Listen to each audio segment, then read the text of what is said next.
real crazy starts. So we're going to start talking about perception today, and then attention next time, and then we have a little bit of review. I'm going to start lecturing on the next unit, and a week from today is our first exam. So, and nothing, it never stops. So if you thought at any particular moment you were going to get a time to relax between now and the final, no, not going to happen. All right, so today we're talking about perception. And perception is fundamentally a combination of two processes.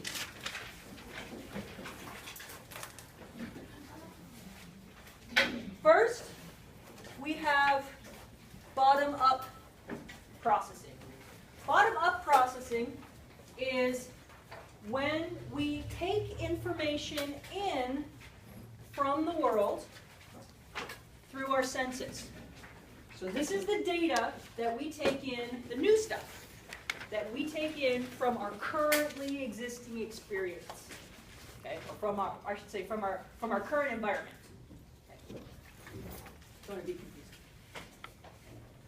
Top-down processing is the processing that occurs when we apply our previous experiences, expectations, biases, memories, and so forth to that data. So we never are doing just one of these. We're always doing both of them to some degree. And we need both to have fast and accurate perception. Now you'll recall from the first day that perception is about interpreting the world, right? We take in all kinds of information, and when we perceive it, we give that information meaning. We decide what categories things go into. We decide what's happening. We decide what someone said. We decide what someone meant. We decide what we should do next, right? We're interpreting the world around us and giving it meaning, giving it value. And through this combination of experiences, we recognize what things are. We may remember other things.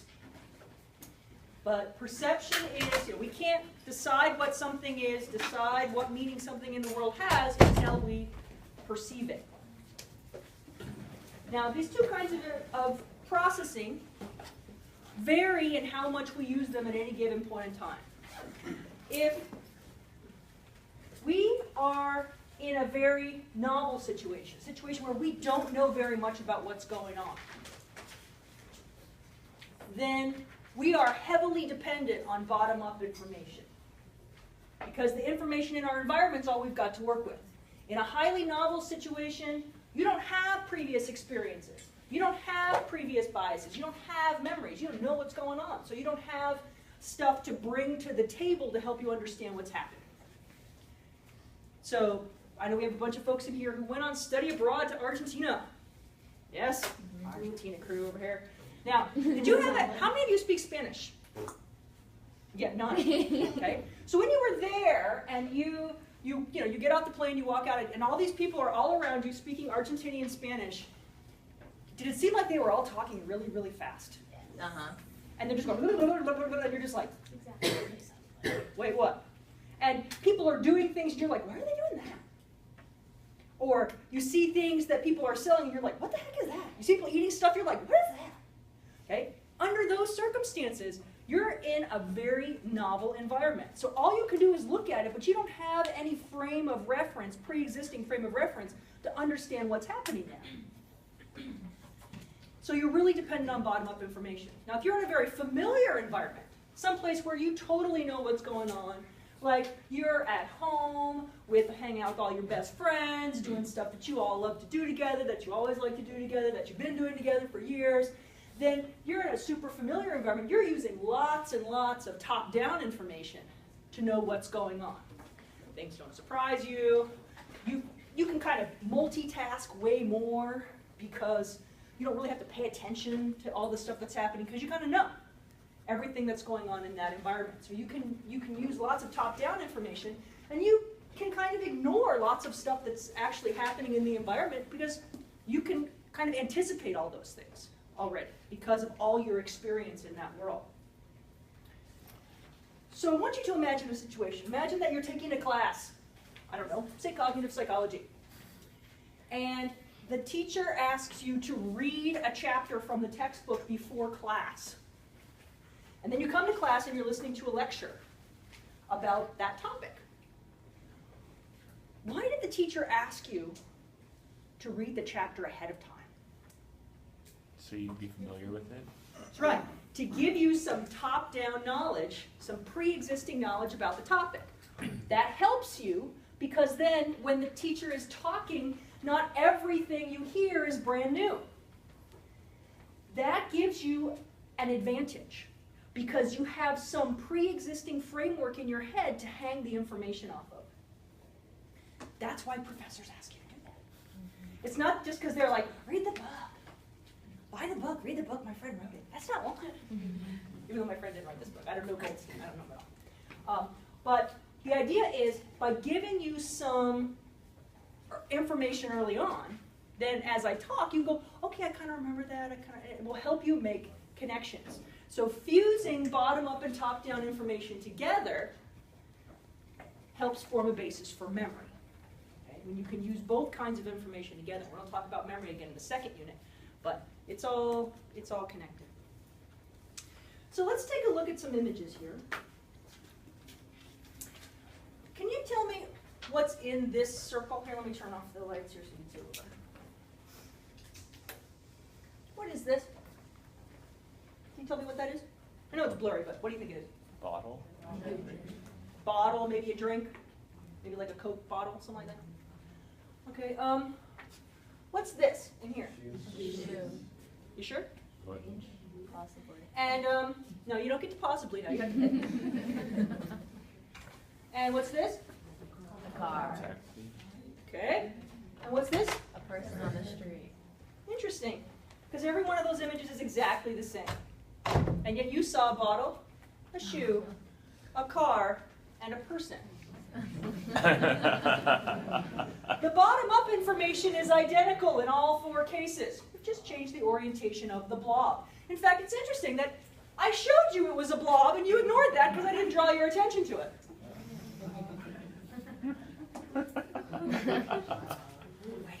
Thanks for making that demonstration work so well. It works every time. All right, so here's the idea. The bottom-up information in all these cases is exactly the same. If you don't believe me, take a good look. That's exactly the same. This is the same thing, just turn. This is also the same, just turn. Okay? It's all the same. And it's in the book. You can look at it. You can get a magnifying glass. It's the exact same meaningless blob of bottom-up information. Okay? But you used your top-down information of these ambiguous blobs, or this one ambiguous blob, to make decisions about what it was. And this is so effective that here we are in a room with a bunch of people that you probably don't even really know, although you might have seen some of them in other classes. And people where I'm like, what's this? 20 of you are like, bottle. What's this? Shoe. Everyone was like, shoe. So someone's like, maybe. Cheater. I mean, in all these cases, really, if you're just paying attention to the bottom-up information, it's, I don't know, kind of blah. But your top-down information is so powerful, and the application of that information is so powerful, that you can look at this and go, no, that's a bottle and that's a person.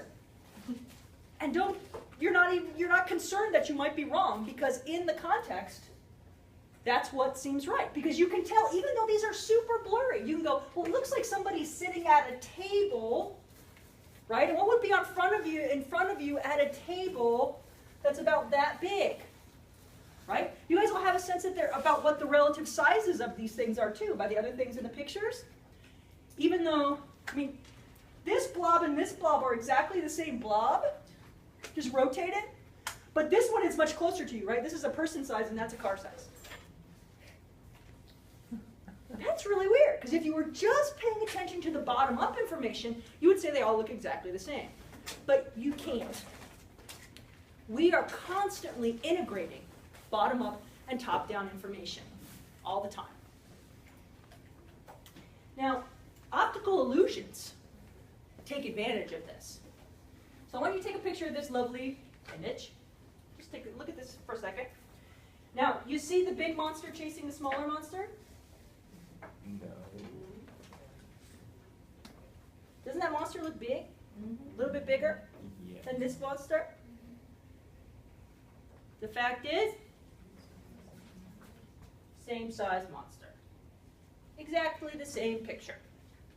Okay? But you have this sense that the monster in the back is somehow really big compared to the monster in the front. Why is that? Perception. Well, yes, it's perception. That's what we're talking about. Can we maybe exploit some other vocabulary for this answer? The surrounding environment is short, but it's going Okay, so what is it about the environment that makes you think this one is bigger? The wall is going inwards. Okay, so you see these parallel lines, right? And you're taking a look at this context in which this monster is appearing. And it looks like the monster is taking up the whole tunnel, which means it must be really big. And then you see this monster over here, and it's clear that he's maybe just as tall as maybe 2 bricks. So he must be tiny. And even though the image is taking up the same amount of space on your retina for the one in the back and the one in the front, we also consider simultaneously these lines. We also consider the fact that this one is higher in the picture than this one. And these converging lines and the fact that it's higher, we interpret that as information about distance. So we think this one must be further away from us than this one. And if this one looks like it's the same size as this one, but it's further away, our brain does this instant calculation that says it must be a lot bigger.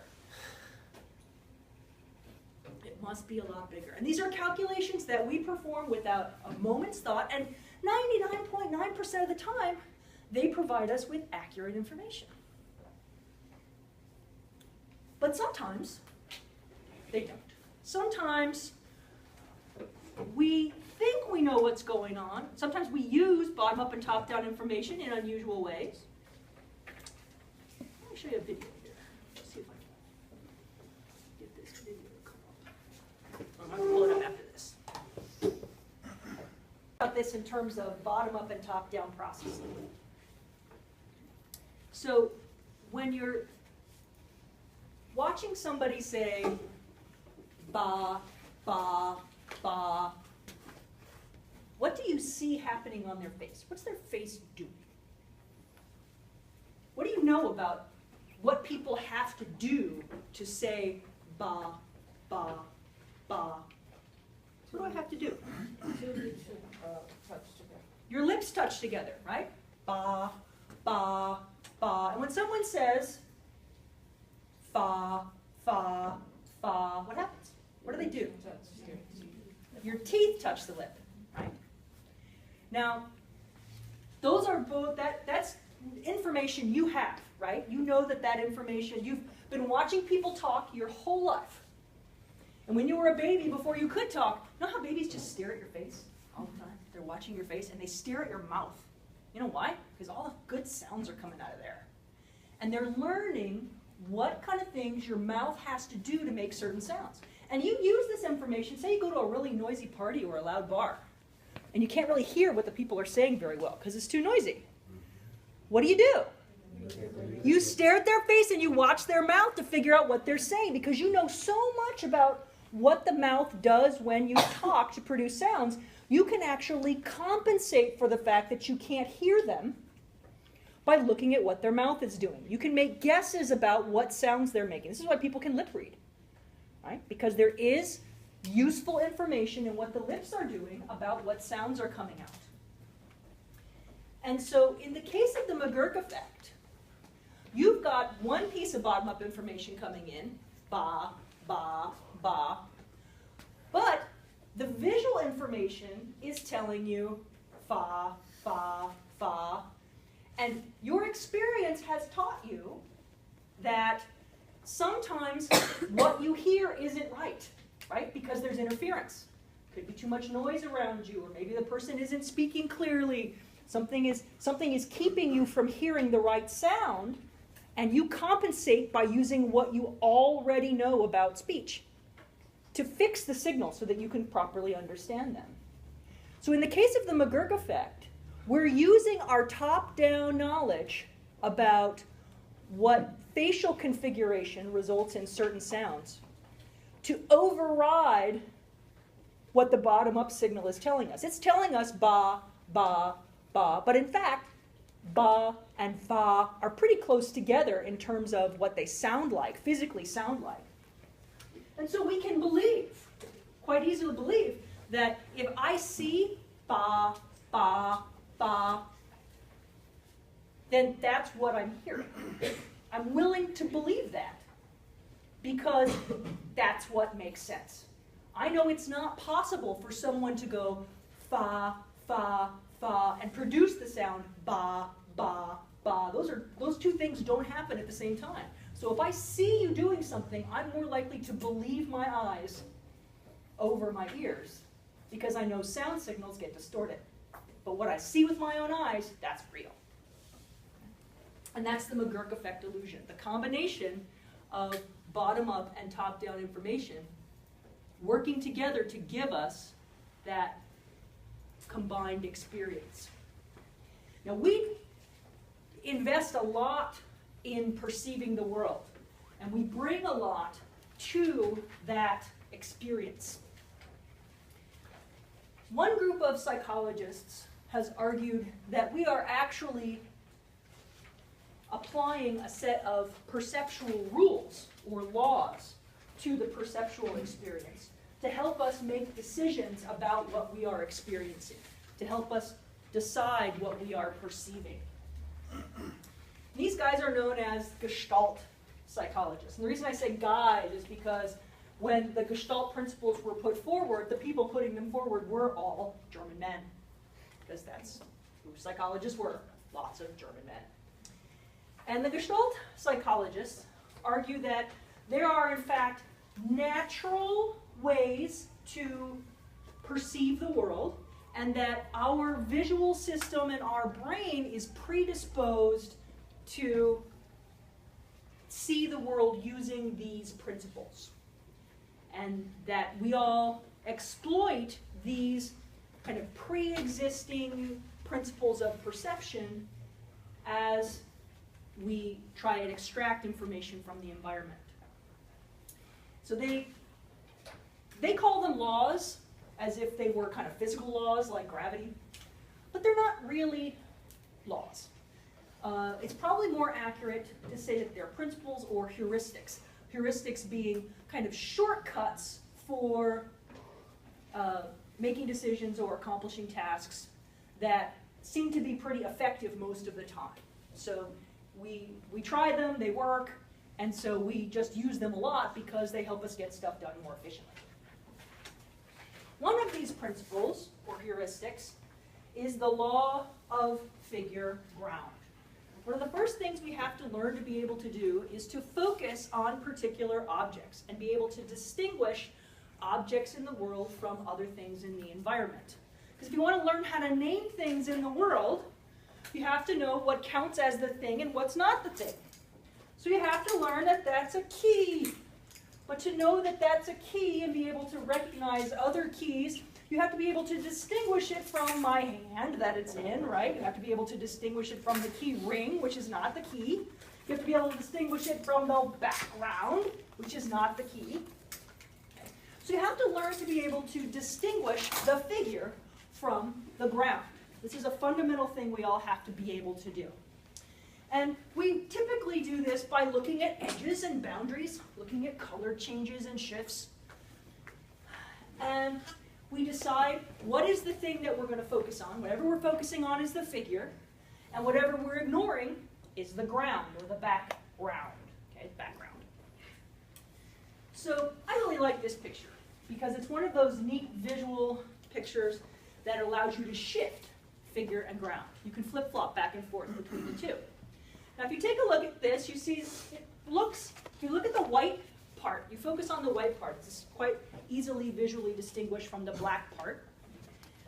And it looks like a kind of irregularly shaped vase, right? Something kind of maybe a little bit fancy because there's like gold and stuff on it.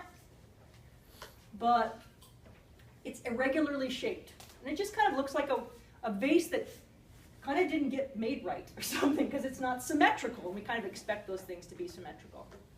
But now I'd like you to shift what you look at as the figure. Now I'd like you to focus on the black part as the figure and ignore the white part. Make the white part the background. What do you see? Two faces. Two faces. Are they the same face? No. What do you see on this side? And what do you see on this side? A man, yes. In fact, this was a vase, and I say vase because it was made for Queen Elizabeth. So we're fancy. We don't say vase, we say vase. It was made for Queen Elizabeth to celebrate her silver jubilee when she had been queen for 25 years. So this was her after, this is her face. And this is her husband. Made into the vase so that you can see her and her husband facing each other on the vase, and this is her royal crest there on the vase. So someone made this for her as a gift to celebrate her being queen for 25 years. I think she's been queen for 60 years now, right? Or something like that? A really long time. Now you can see it? It took me a little while. yeah, It took me a little while. But keep in mind, we're talking like 50s or 60s hair, right? This is the 50 or 60s hairstyle, right? Her husband looks exactly the same because he's been bald forever. But yeah, so this is Queen Elizabeth after she'd been queen for 25 years, and this is her husband. And you can shift back and forth, and that ability to distinguish an object from the background, be able to recognize what it is and ignore other parts of the environment, is an application of the principle or the heuristic of figure ground. We all have to be able to do that. Looked at that exact same one in Argentina, and you still couldn't find it. Huh? We went to like a little psych museum Mhm. at one of the colleges in Argentina, and we were going through all those walls and stuff, and we had the exact same picture, and it took her like 45 minutes to I was like, distinguish. it did not take 45 Your minutes. figure ground shifting, you not that gotta good, work on this a little bit. You gotta work on your figure ground shifting. Okay. Another principle that the Gestalt psychologists said we apply regularly is the law of proximity. The law of proximity says things that are close together belong to the same object. So we group things together that are close together. So if we take a look at this image over here on the left, do you see columns or rows? Columns. What about over here? Columns or rows? Rows. Okay. It's all just dots, right? There's not actually anything connected at all, just dots. But all I've done is modify how close together the dots are. So in the case of the columns, the dots are close together this way and further apart this way. So you perceive them as these dots as going together in a unit. And over here, I've reversed it, so now you see these dots going together in a unit. So things that are close together go together. And this doesn't just work for dots. I mean, in general principle, it makes sense. I mean, all of me is pretty close to other parts of me. Right? So it makes sense that things that, even though I have black shoes and blue pants and pink shirt, and my skin is a different color than my shirt, you'll recognize that these all go together as one object, in part because they're all connected. They look like they're all connected because they're all very close together. Okay? And you can also process, because of figure ground, that the line is continuous, so that helps you figure out that I'm one person. But this works in social situations too. Have you ever been at a party and somebody who you kind of don't like sits right next to you? And you're just like, because I don't want people to think that we're together. Right? And that's what, you want to be with somebody, you get closer to them, right? Because you want to create this illusion of you're being one object. A couple? So cute. And, you can tell if people are fighting because they stay apart, right? Proximity indicates togetherness, cohesion. Distance indicates that you don't have cohesion.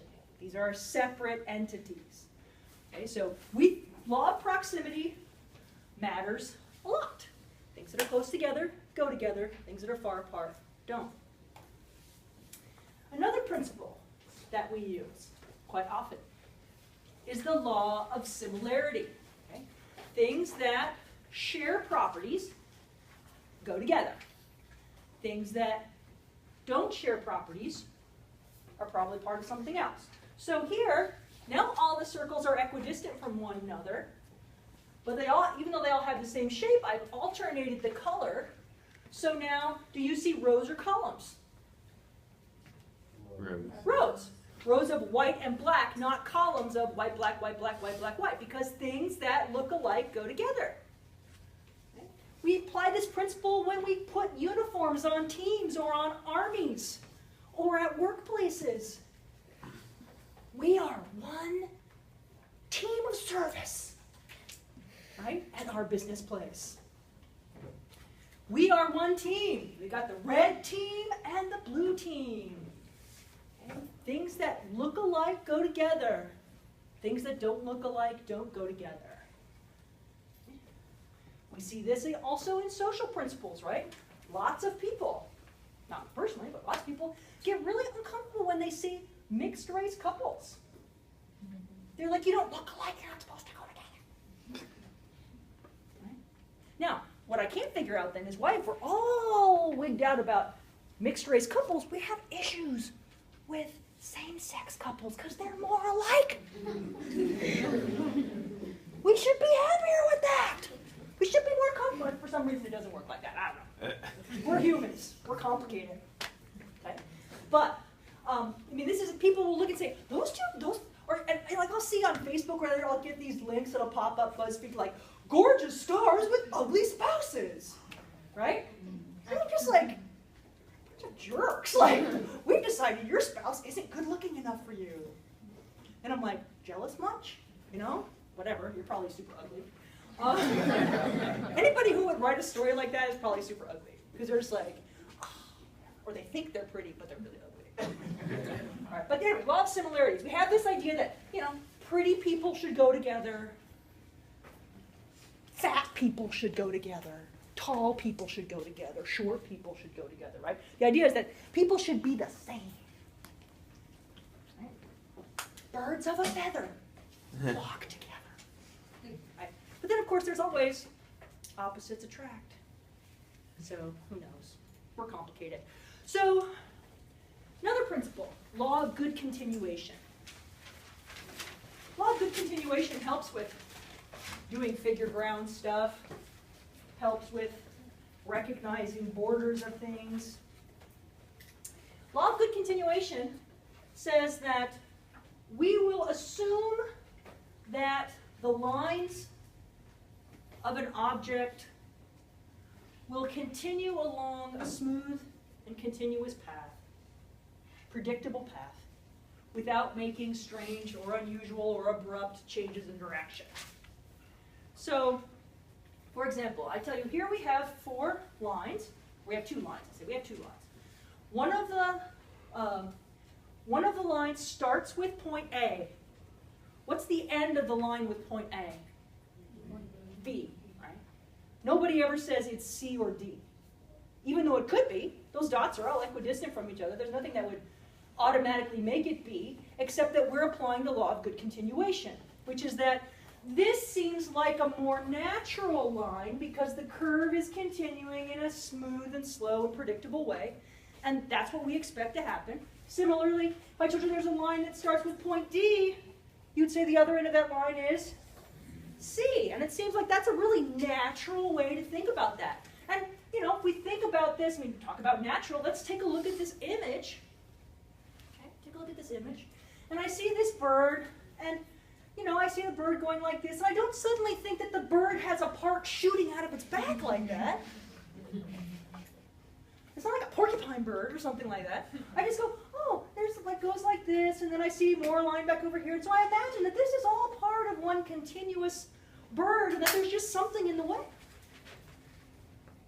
And I ignore that part because I'm expecting this smooth, continuous line without abrupt or unexpected changes. And similarly, when I look at this branch behind the bird, I see this edge, edge, edge, edge, edge, edge, edge, and then this thing comes out in front of it, but I don't go, oh, I think it's suddenly jutting out this way. I look back here and I see that it's continuing, there's good continuation of the same smooth line, so I interpret that as this branch is behind the bird and behind that thing. And that helps me, this is one of the principles that I use to help me do figure ground, right? Because I use all of these to help me do figure ground, but I'm seeking to identify what counts as an object and what doesn't count as an object, and this is another one of those principles that I use. Another principle, law of closure. So take a look at this image. Do you see the triangle outlined in black? You see how it's behind the white triangle? You see that? You see the white triangle? See it right here? Okay, there's no white triangle. There's no white triangle. That image is made with 3 V's and 3 black Pac-Men. Okay? There is no white triangle. But you can see it, can't you? Look at that. Can you see the line there? It's really, really faint, but it feels like it's there. It feels like there's a line right there. I mean, I'm standing right here, and I feel like I can see that line. And I know that there's no white triangle there. And yet, I have this need to define boundaries that would create whole shapes. Even when things are not closed, or I don't have a complete edge for something, I can fill in the gaps in the edge to create a familiar shape. Like here, you guys can recognize that object, right? What is it? It's a thumbtack, right? It's a thumbtack. It's some kind of stylized thumbtack. But you don't have a sense that the thumbtack is somehow open on the top and the bottom, even though the black line is clearly open and leaving part of the red hanging out. You still experience that as a thumbtack. You can still close it off and not feel like you're not sure what that object is. So even if parts of an object are not totally defined, their shape isn't totally closed, you can fill in the edges that are missing and experience it as a closed shape, a whole shape that you recognize.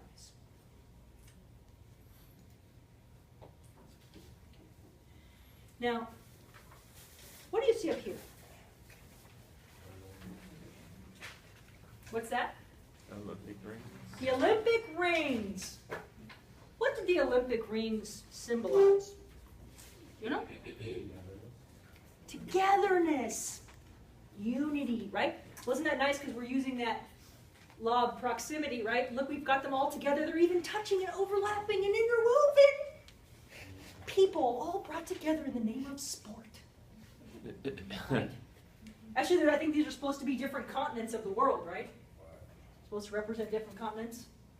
People who compete in the Olympics. And what's interesting is that we look at this and we see circles. We see interconnected circles. And this is the simplest possible way to explain this image, is as 5 interwoven circles. And so that's what we see, because we like things to be simple. We don't see this, which is in fact the shapes that are on the screen in front of us. Okay? Partial circles, little leaf shapes, upside down underpants. We don't see that. We don't see those shapes at all. We ignore those things. We focus on, we go with law of similarity, same color, same shape. We use these principles and we say the easiest way for me to interpret this image is as 5 interconnected rings. So that's what I'm going to do. We expect the world to be easy to understand. At least when we think we have lots of top-down knowledge in the situation. If we are in a totally new situation, we don't expect things to be simple, and so sometimes we try too hard to understand what's going on when we don't have a lot of experience in a situation. But looking at a picture like that, you're talking circles. Well, you've been talking about circles for about 20, 30, 40 years, depending on how old you are, minus 1 year, you've been talking about circles.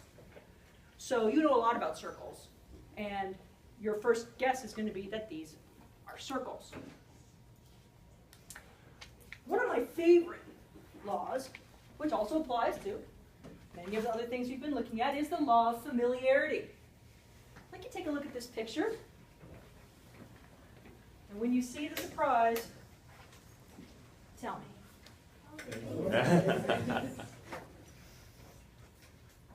Keep looking. I saw it. You saw it? Did Them. you see? I saw multiple. Did you see them? A lot. Counting 6. There's one face. There's another face. There's another face. There's another face. There's another face. There's another. There's another. Stop. Lots and lots of faces. So, huh? Yeah, some of them look like they're a little bit mad, but you know. You'd be mad too if people were riding across your face. So, what I love about this picture is when you first look at it, you just the first casual look, your eyes kind of just go over it. And you're like, oh, look, a cowboy picture. And then all of a sudden, faces start to pop out of the ground. And you're like, oh, look, there's a face. Oh, wait, there's another face. Oh, there's another face, right?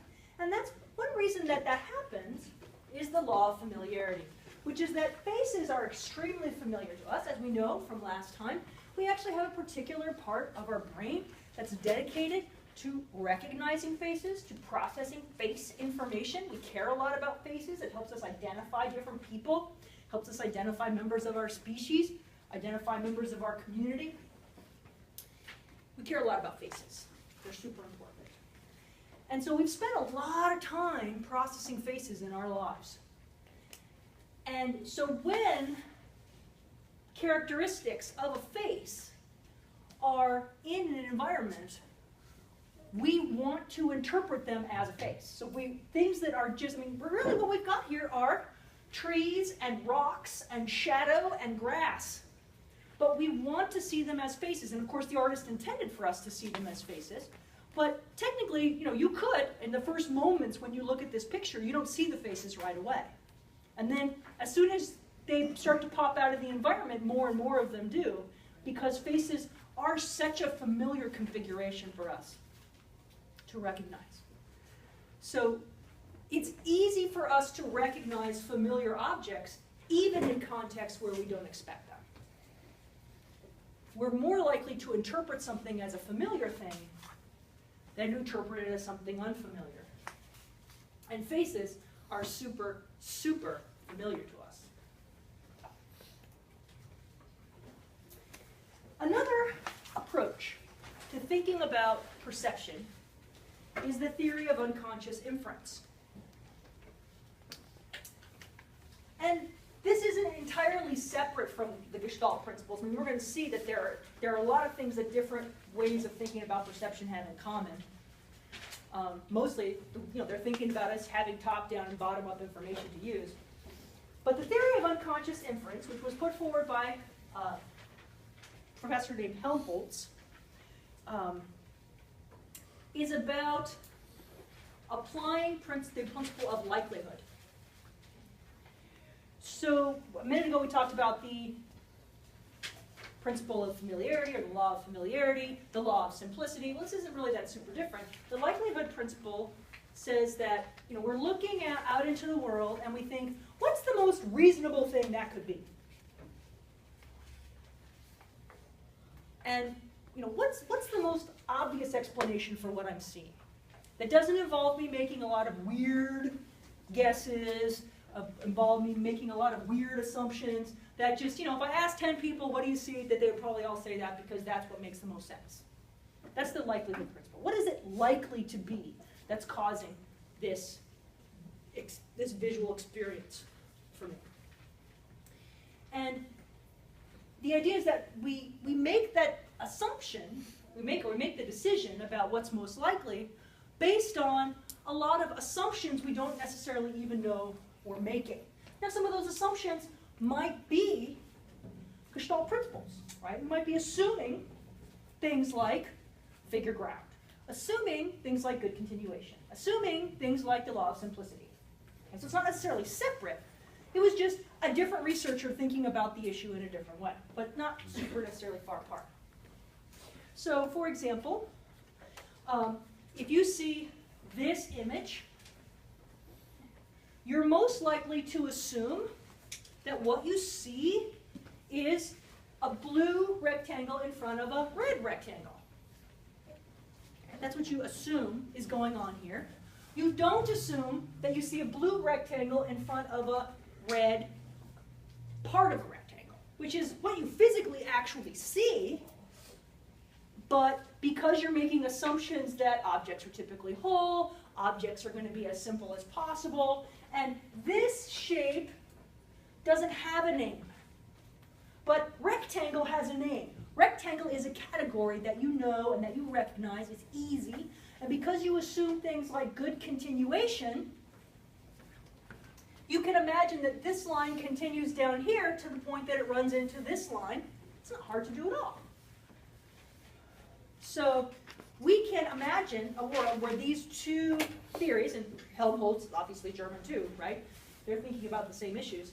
That the assumptions we are making about what is the most likely thing to see are assumptions like the Gestalt principles, right? So these two theories could quite easily go together and they don't contradict one another at all.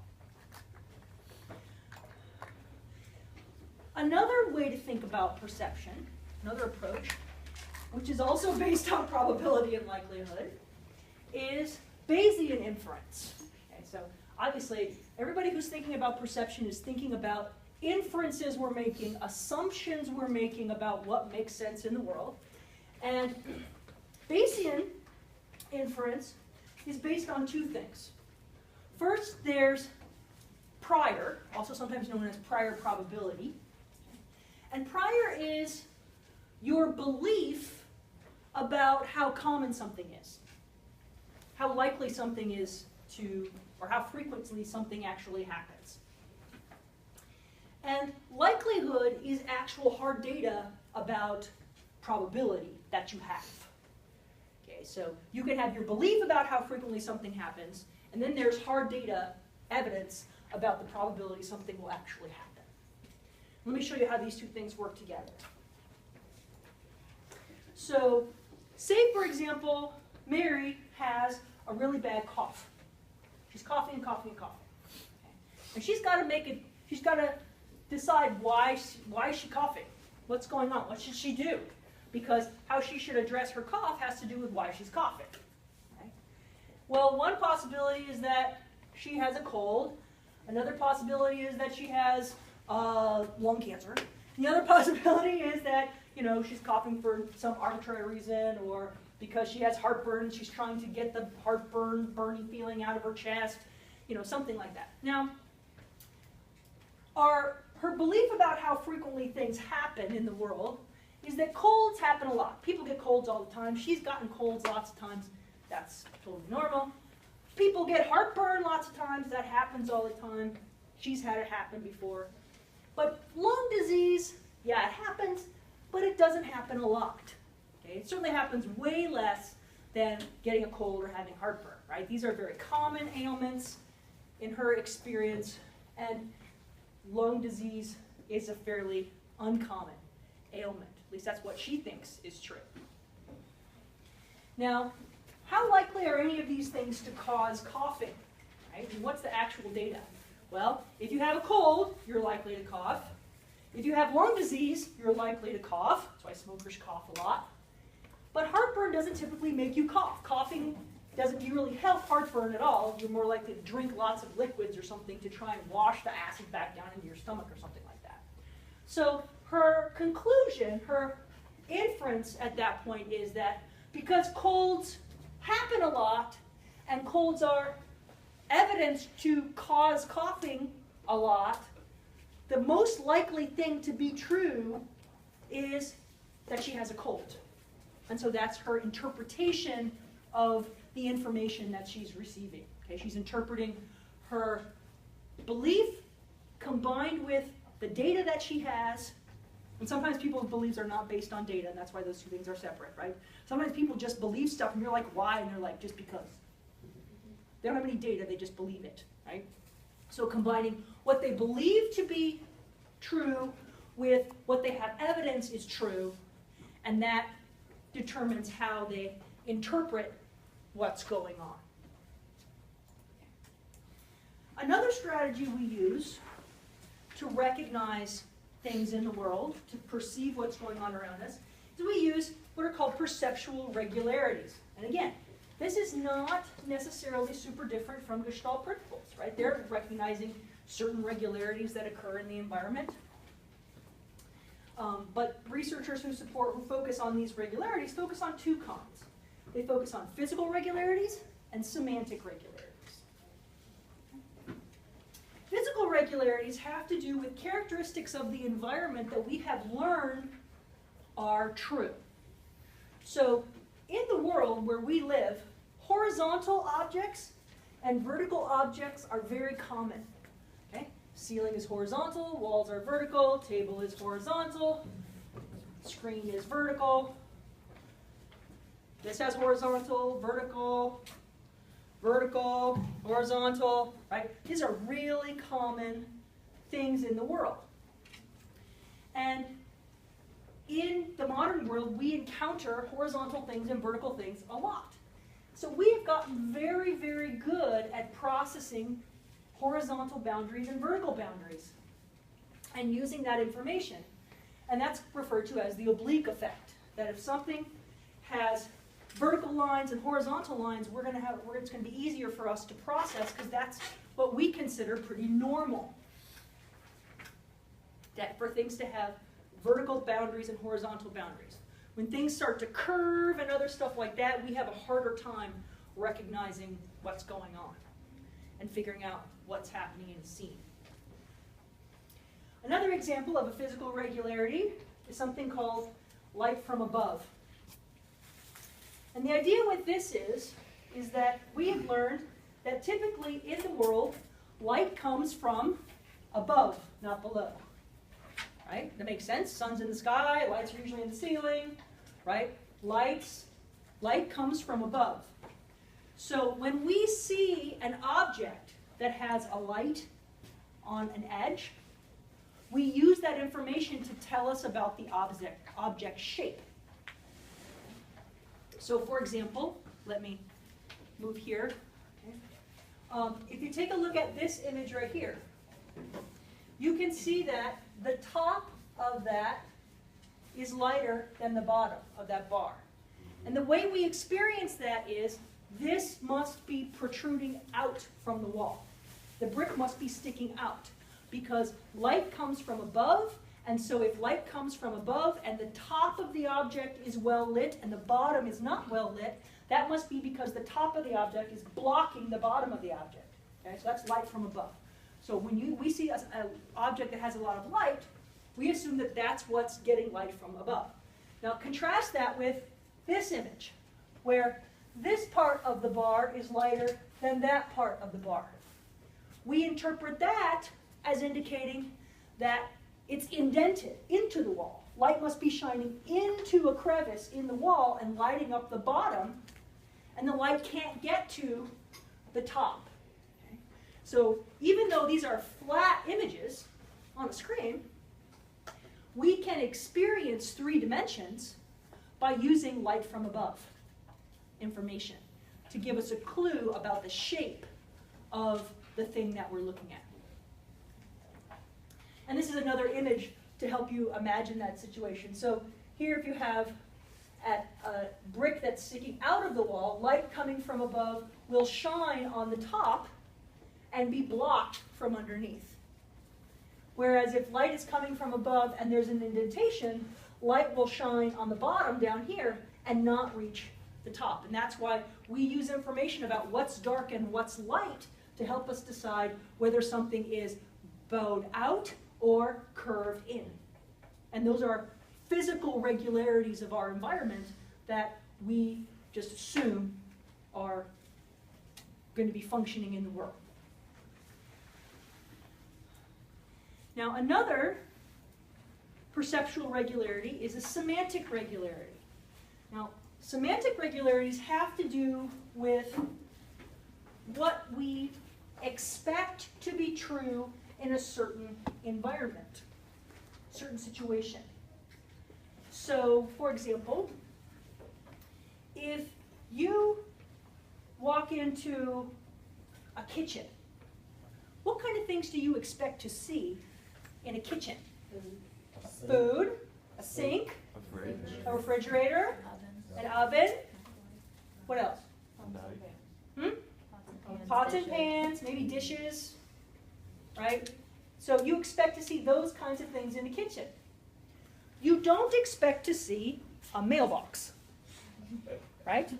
You wouldn't expect to see a mailbox in a kitchen, okay? So if you walked into a kitchen and saw a kind of rounded box on the counter, what would you think it was? A bread box, right? Now a bread box and a mailbox don't look that different, but if it's in a kitchen, you think it must be for cooking. If it's mounted on a pole in front of the house, you don't go, look, a toaster, right? Because you don't expect a toaster to be mounted on a post in front of somebody's house. You expect a mailbox to be on a post in front of somebody's house, right? So the same shapes can get interpreted different ways based on what we think is appropriate in that environment. You're going to interpret what you see one way based on what you expect. So, you know, back in the day, a long time ago, when racial and ethnic groups were much more segregated, when sexes were more segregated, in most cases. You know, if you walked into an office and you saw a woman in the office, what do you assume she does? She's a secretary, right? Now you better not make that assumption because she's probably the person getting ready to interview you, right? Do you know that it used to be at Georgia State that they didn't have men's restrooms and women's restrooms? They had faculty restrooms and staff restrooms because all the faculty were men and all the staff were women. So they didn't need to have men's and women's restrooms because it was more important to indicate their professional status than their sex, because there would never be a woman going in the faculty restroom. Because they just can't, you know, because women as professors, what? I know my mom and my dad were both the first people in their families ever to go to college. And my dad ended up getting his PhD, and so did my mom. And that's pretty impressive, actually, when you think my dad's dad finished second grade. And my dad went on to become a professor. And while my dad was a professor at the University of Colorado, and my mom her job was wife of professor, right? That was what she was supposed to do. She says, no, I want to keep going to school. I want to keep going to college. I have my college degree. I want to get my PhD. And she applied to the psychology program at the University of Colorado. The chair of the department, said, I don't know why we would accept a woman into the graduate program. There is nothing a woman can do with a graduate degree. And of course, that's the worst thing you ever say to my mother, ever. The whole reason she went to college is because she told her dad she wanted to go to high school. And he said, there's nothing a girl needs to know in high school. Get back in the kitchen, learn how to cook, make sure you know how to clean, get you married and get you done. Right? My parents were born in the early 30s. So this was pretty normal, right? That's what a girl's job was learn how to cook, learn how to clean, learn how to take care of babies and get married. My mom's like, So it's not really that far away, right? That people would look, and there are still some places. I mean, you go into Silicon Valley, and there's still a lot of assumptions about what the women in the offices are doing there. And there are still places where they're making assumptions about what's a normal thing. And one of the challenges we face today is challenging those scene schemas of, if I see a black person in this office, what are they doing here? If I see a woman in this office, what are they doing here? Right? So, I mean, these kinds of regularities don't just apply to physical things like, is it a toaster or a mailbox? They apply to how we interpret social scenes and things we think of as being normal or appropriate. So if you find yourself thinking, well, that's weird, I would never expect that person to do that job, realize that what you're doing is applying a semantic regularity that reflects cultural bias.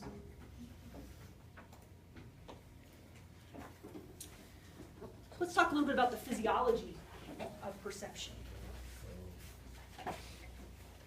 So, were those are new slides that you just added today? Yeah, they're up there now. Yeah, okay. I added some new things this morning, but I did post these are the ones that are posted up there online now, so you can go get them today if you want to. They are available.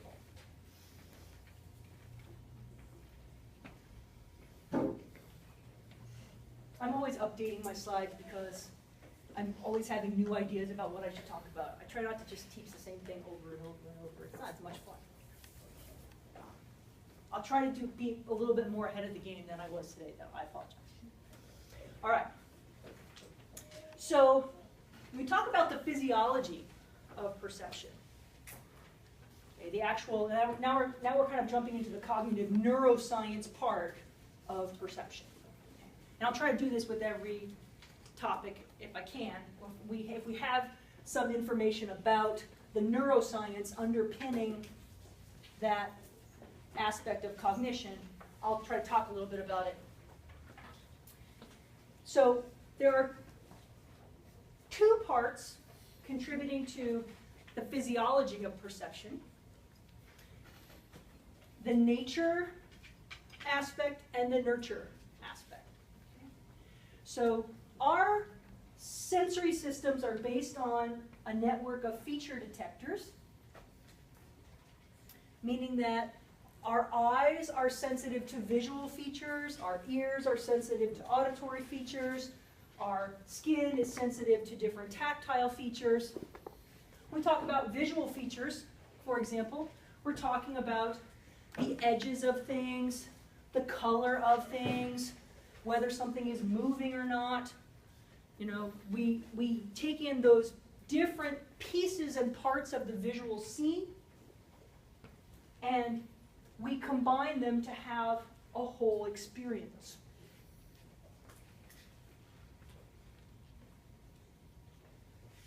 We also have to be sensitive to our environment, because different cultures, different communities, different places in our world have different things we need to pay attention to. So it's not just enough to be sensitive to particular features in the world, but I have to also be able to modify how I respond to different features based on my personal experience. So the best example I can think of for contrasting these two things is language. Every person, every human being, is born with the capacity to acquire language. Any language spoken by any person in the world. And we all have the ability to acquire language. In the womb, before we're born, we can feel our mother talking, our biological mother talking. And every time she talks, vibrations move through her body, and we feel that rhythm, that pattern. And of course, before we're born, we have zero idea, no clue, what language or languages our mother speaks. So we can't anticipate that at all. She could speak any language. She could speak multiple languages. So we have the natural ability to feel the vibrations that come from any language. And we learn as part of that experience, as we listen to her talk over the course of 9 months, as we feel her talk over the course of 9 months that certain rhythms, certain patterns, certain intonations are more common than others. And those rhythms, those patterns of her speech become more important to us because we've been hearing them so much. It's all we've heard, in addition to things like her heartbeat and her respiration while we are growing before we're born. And so when we're born, of course we're ready to acquire language. And it might be that our father, biological father, speaks a different language, or even biological other adults in our family that we're related to speak other languages than the one our mom speaks. And we can listen and acquire all those too once we know that they matter. But from birth, and I'm talking within an hour of birth, we can show that human infants know their mother's voice over the voice of other women speaking the same language. And they know their mother's language over other languages. They recognize that pattern, and it's already special to them. So the ability to learn that pattern is nature. The fact that you have chosen your mother's pattern, because that's the one that was in your environment, is the nurture part. Does that make sense? And of course, you're basically being primed for language because you've been listening to these patterns through her body as you were developing. And then once you're born, you actually start hearing those patterns in her voice. And that's why your mother's voice is typically very comforting to you, and why her language is very comforting to you. And of course, that makes you pay attention to what she says. And if other people in your environment speak the same language, then you will be tuned into them too, because their patterns will sound right. And that's pretty common, where people around you all speak a common language. And so it helps you identify with them, and it's one of the reasons that we can acquire language so quickly as babies, because we've basically been primed in utero to want the patterns of language. Those are the things that we associate with safety and familiarity and comfort, because language is awesome. I'm a linguist, sorry, I'm always going to be about language. Now, we refer to this ability to basically modify the parameters of nature to suit our environment as something called experience-dependent plasticity. You are able to modify what you expect based on what you've learned is likely to occur. So here's an example, an interesting experiment that was done, where they looked at the brains of people and found that when they were looking at human faces, certain parts of their brain would be active, very, very active. And the area that they're looking at in particular is referred to the FFA, or the facial fusiform area, but you don't have to know that fancy name. You can just know the part of your brain that processes faces. Okay? The facial fusiform area. And they would see lots of activity in response to the faces. Then they would show them images of kind of like blob-like creatures, and they would get very little response in the face recognition area to these blob-like creatures. They told them these blob-like creatures are called greebles. And in fact, greebles, there are many different types of greebles. They basically have different ethnic groups among the greebles. And they taught the people how to recognize different types of greebles and to be able to categorize the greeble creatures according to physical characteristics of their shape. And they trained them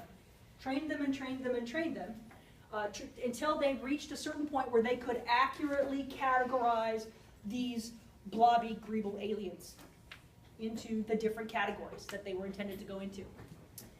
And then they had them look at faces and greebles again. And what they found was that the brain was now less sensitive to human faces and had basically traded that ability to recognize detail in human faces for improved ability to recognize greebles. Because they had been training them and training them and training them to do this, and so they made them sensitive to distinctions among greeble faces, and so they had to integrate that information into the part of their brain that was good at recognizing those kinds of details for discriminating different, effectively, face characteristics. So we see less response to human faces and more response to greeble faces. Now the good news is that you can also unlearn sensitivity to greeble faces. You don't want to lose your ability to recognize details of human faces. That's kind of super important. But because we are very flexible, we can actually learn to use parts of our brain that were good for performing one task. We can kind of exploit what they're good at, and that can help us learn a totally new task that we maybe never even knew we would have to learn. And obviously, most people don't know they don't usually have to learn to recognize different types of alien blob faces. It's not a common thing people have to do. But when put in a situation where you have to do that, it looks like you will exploit your ability to recognize faces in humans and actually rewire the system a little bit so that it becomes sensitive to looking at greeble blob faces as opposed to human faces. But you can unlearn it too. Give them some time and they'll go back to looking like this pattern again. Because you can forget what you know about greebles if you don't end up having to use it very much.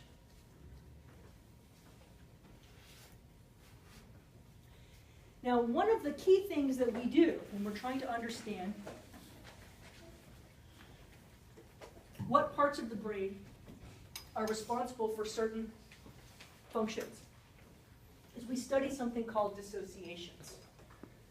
Now, dissociations are where someone has damage to a particular area in their brain, and they are now unable to perform a particular cognitive function. So, for example, last time we talked about Broca's area, and how Broca's area seems to help us coordinate the muscles necessary for producing speech. People who get damage to Broca's area are no longer able to clearly articulate speech. We would call that a dissociation.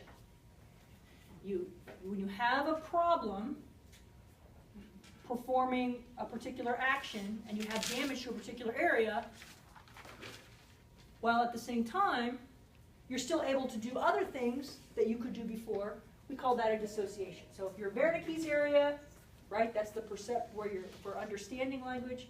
If that area is intact and you can still understand language, but your Broca's area is damaged and you can no longer produce language, that's a dissociation.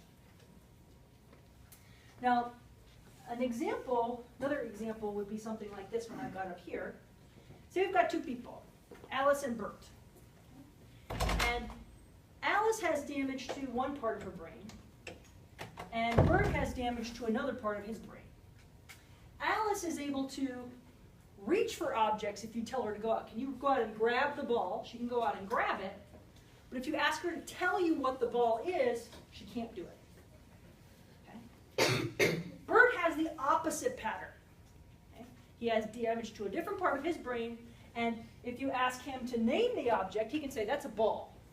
But if you ask him to reach out and grab it in space, he can't do it. Okay? So they have an opposite pattern of dissociation. She can't do what he can, and he can't do what she can. Okay? And they have damage in two different areas.